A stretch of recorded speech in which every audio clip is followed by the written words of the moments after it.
G'day crazy comprehenders. Today we're going to be looking at fluency and what it is.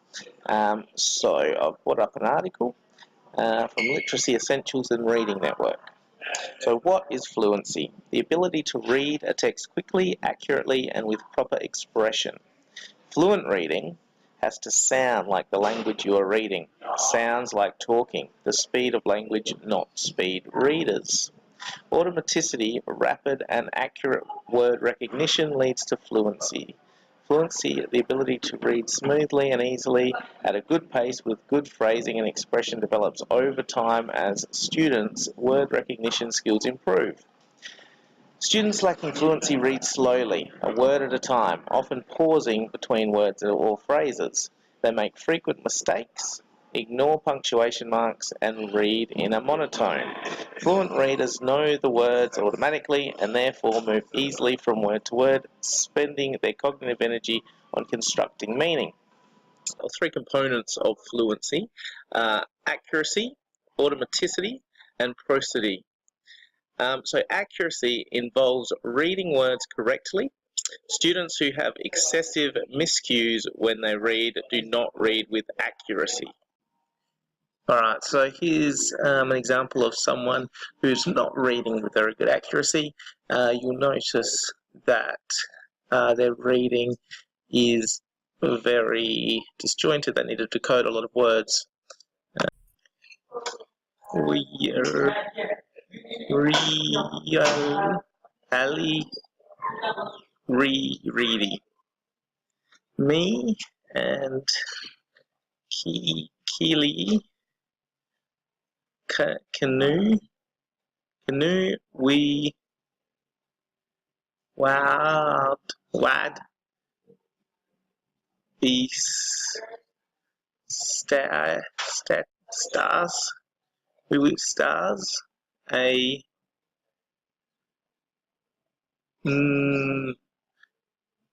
and Carsfield. Alright, so you can see not much accuracy at all, and it's very disjointed. There'll be no comprehension there because they're using all of their processing power to actually work out what the words are rather than having any accuracy in the words. Even if they could pick it up, they're not saying the right words, so they're not connecting the words anyway.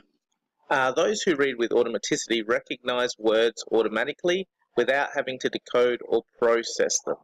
Alright, to look at automaticity, I'm going to be reading a report on genetic engineering, which I don't know a lot about. We will see quite a few automaticity errors where I'll need to slow down to read some of the words. Good luck me.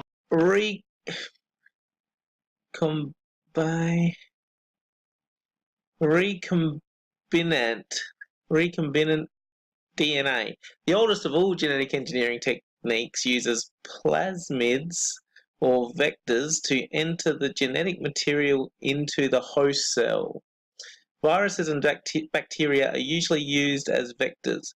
Bacteria contains a small-sized circular plasmid in it. In recombinant DNA technology, desired gene of interest forms a ring when inserted into the plasmid. Bacteria start multiplying and make many copies of plasmid along its own genetic material. It is transferred to the host cell where it locates nucleus and releases gene of interest there. So you will have noticed me slowing down on quite a few of those words there because I didn't have automaticity. I didn't know them. They weren't in my vocabulary, which means I had to use my working memory to work out and decode what the words were rather than using it to know about comprehension. So I've got no idea what I read in that text. Proficiency with accuracy and automaticity leads to an increased reading rate, but speed alone does not encompass fluency in its entirety. A third factor of fluency is prosody. Prosodic reading includes the use of intonation, phrasing, and expression while reading. I'm about to read without prosody, which we might refer to as robotic reading. I also read fairly slow in this one, but you're looking for any of that monotone, no expression, no intonation, just, boring type reading. Tragic theatres.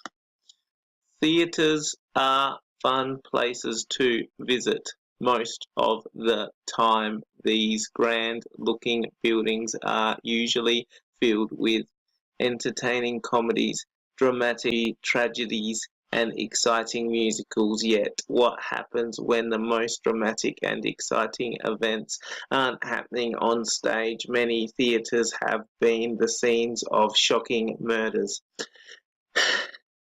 deadly accidents, and unsolved mysteries. As a result, they are said to be the homes of ghosts and spirits. Within the 11 tragic theatres in this book, you will discover the ghost of the man who shot President Abraham Lincoln, a dangerous costume that chokes anyone who tries to wear it, and an actor who wouldn't allow the fact that he was dead to keep him off stage. As you'll see, theatres can be spooky places, but don't let the stage fright keep you out. So a fluent reader reads with accuracy, automaticity, and prosody. An interesting thing at the end, in the last couple of paragraphs. Although absolute reading rates do not increase substantially after about 6th grade, students must continue to increase the range of words they can recognise at a glance in order to continue to meet grade level expectations for reading fluently. So hopefully that makes sense. Next session you'll get a chance to film yourself reading to try to identify what you're having some trouble with. So then we can look at strategies to help solve that and put some goals in place for you to help improve your reading. All right, thanks guys.